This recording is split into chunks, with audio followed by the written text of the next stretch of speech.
Olá, querido aluno, tudo bom? Hoje nós vamos falar sobre documentos médico-legais. Quais são os documentos necessários, para vocês saberem como os documentos médico-legais no IGP. Pelo que eu vi no edital, o que eles pedem é sobre os relatórios, os laudos, no caso, dentro de relatórios que nós temos os laudos e os autos, o parecer, o que é, e sobre atestados. Começando então a aula, os documentos médico-legais, o que são? É toda anotação escrita que tem a finalidade de reproduzir e representar uma manifestação do pensamento, é você materializar aquilo no papel. No campo médico-legal, são expressões gráficas, públicas ou privadas, que têm o caráter representativo de um fato a ser avaliado pelo juiz. O relatório médico-legal é a descrição mais minuciosa de uma perícia médica, a fim de responder à solicitação da autoridade policial ou judiciária frente a um inquérito ou processo. Os documentos que podem interessar a justiça são as notificações, os atestados, os prontuários, os relatórios e os pareceres. Hoje, nessa aula, nós vamos ver sobre relatórios, parecer e atestados. E, no caso do relatório, ele tem duas formas de ser apresentado. Se o resultado do exame, relatório, é ditado diretamente a um escrivão e diante de testemunhas, ele é chamado de auto pericial. Então, vamos supor que o médico esteja ditando algo para o escrivão, e isso está bem descrito lá no livro do França. Então, se ele está ditando algo para o escrivão, é o auto pericial. Agora, se esse relatório é realizado pelos peritos após as suas investigações ou consultas e tratados especializados, chama-se de laudo pericial. Então, o laudo pericial feito pelo médico legista usando, no caso, outros recursos, tá? Ou consultas, mas feito pelo médico legista, é chamado de laudo pericial. E o relatório ou o laudo, é constituído das seguintes partes. Tem o preâmbulo, que é a data, a hora, o local, o nome, a qualificação do examinado e outras coisas que identifiquem que aquele laudo é daquela pessoa.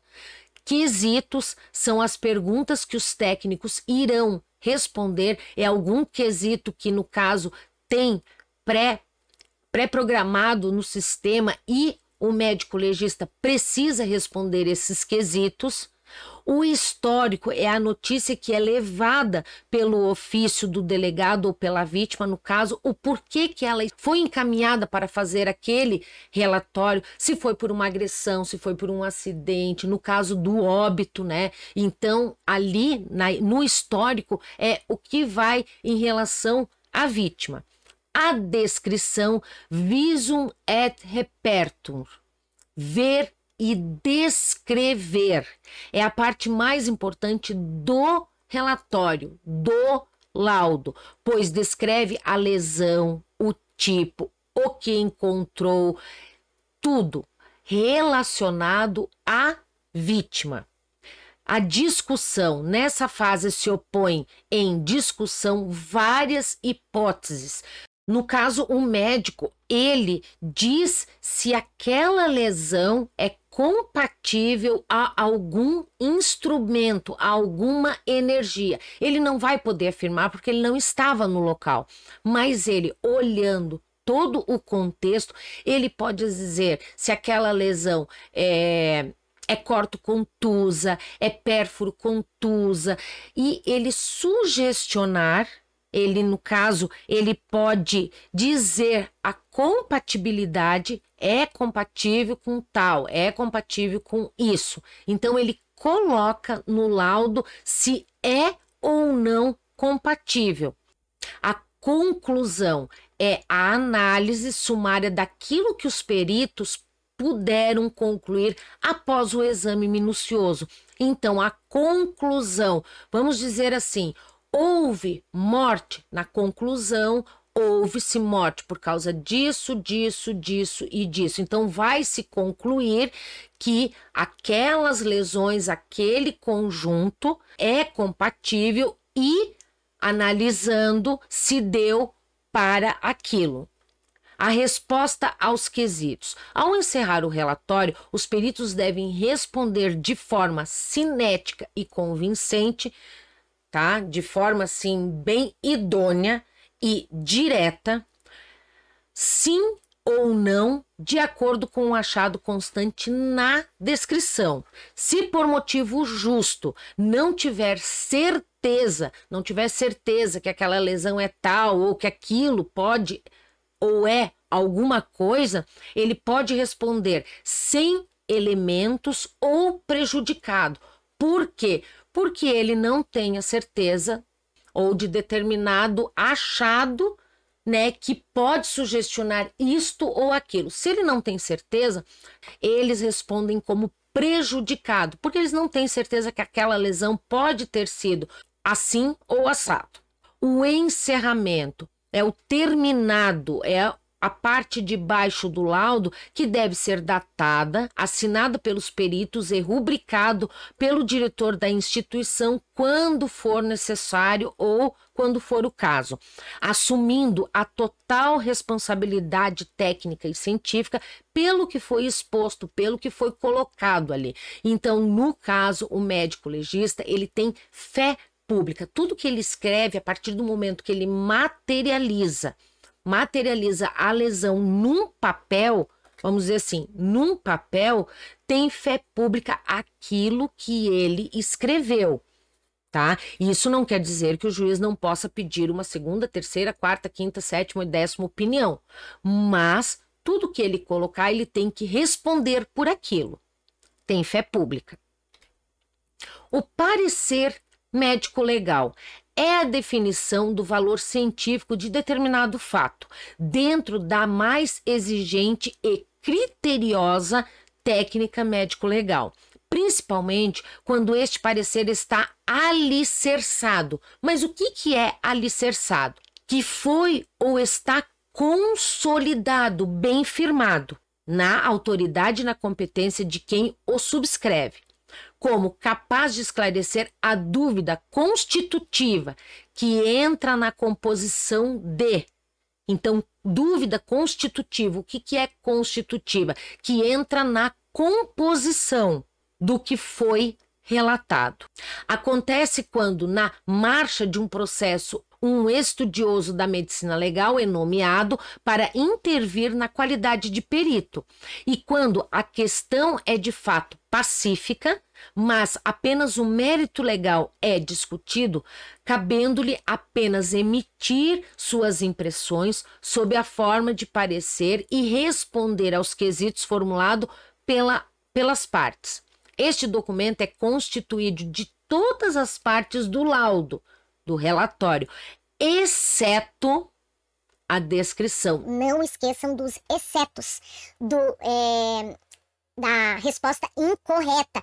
O correto. Então, a única coisa que o parecer médico-legal ele não vai ter é a descrição, porque ele não está vendo, ele está lendo algo que um colega dele fez e, devido a ele ter sido nomeado por um juiz, ele vai descrever, mediante o que ele tem, aquilo que ele acha, né, dentro da parte científica da coisa, e vai dizer que sim, pode ser compatível ou não.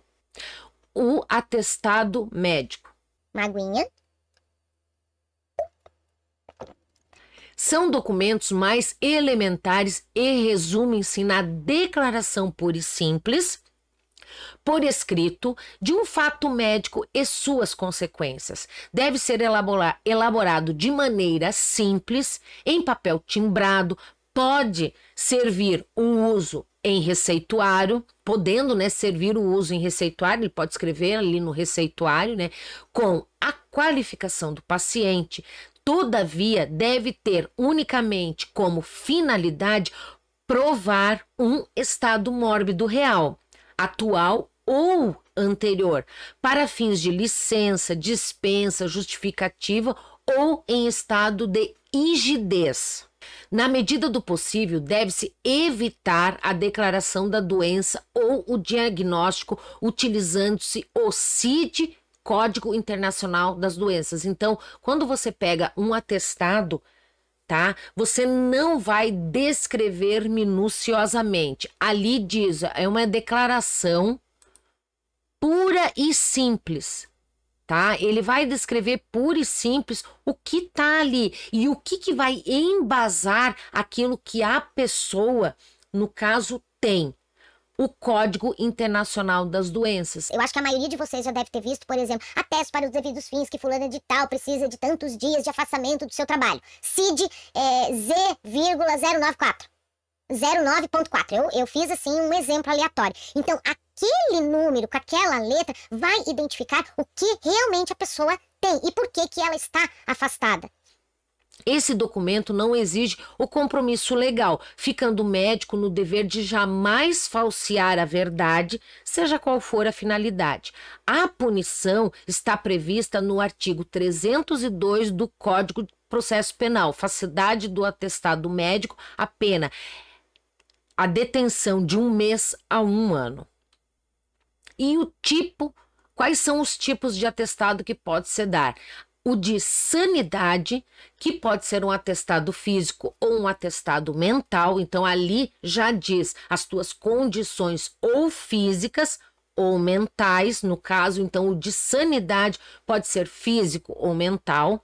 O de morbidade, sempre quando aparecer em medicina legal a palavra morbidade, ela tem sempre um prazo. Tipo, característica, qualidade ou estado do que é mórbido, que deixou a vítima com a sua capacidade limitada.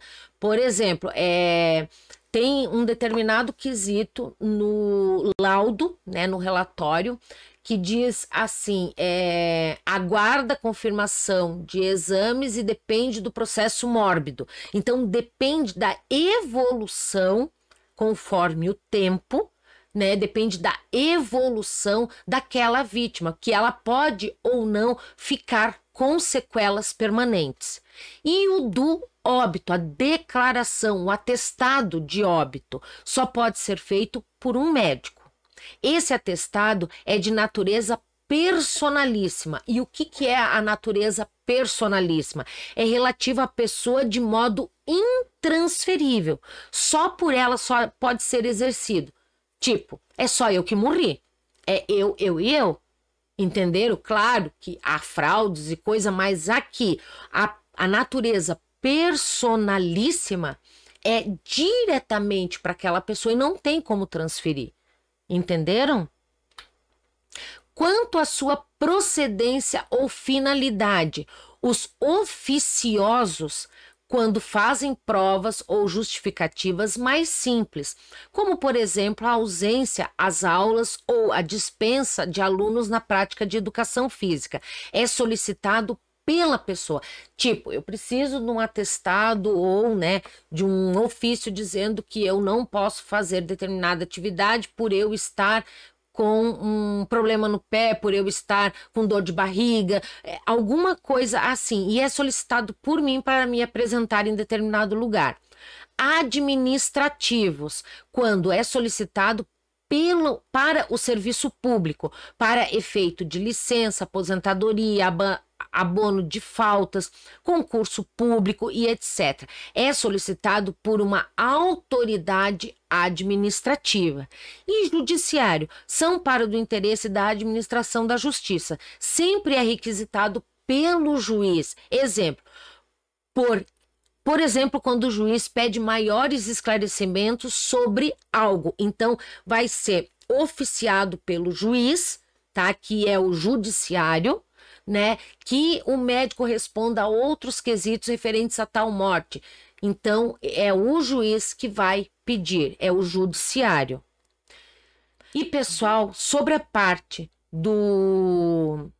dos documentos médico-legais, eu trouxe assim bem sucinto para vocês poderem entender, porque não tem mistério, pessoal. Não tem mistério você saber, né, maiores informações. Tem no livro de Medicina Legal do França, e ele fala bem pontual sobre a parte de relatórios, o autopericial, né, e sobre o laudo pericial, né, o parecer, o que é o parecer, né, o que não vai no parecer médico legal. Isso é bom vocês se antenarem, porque pode cair alguma coisa e vocês ficarem tudo com a cabeça noiada, né? Meu Deus do céu, mas agora? Não.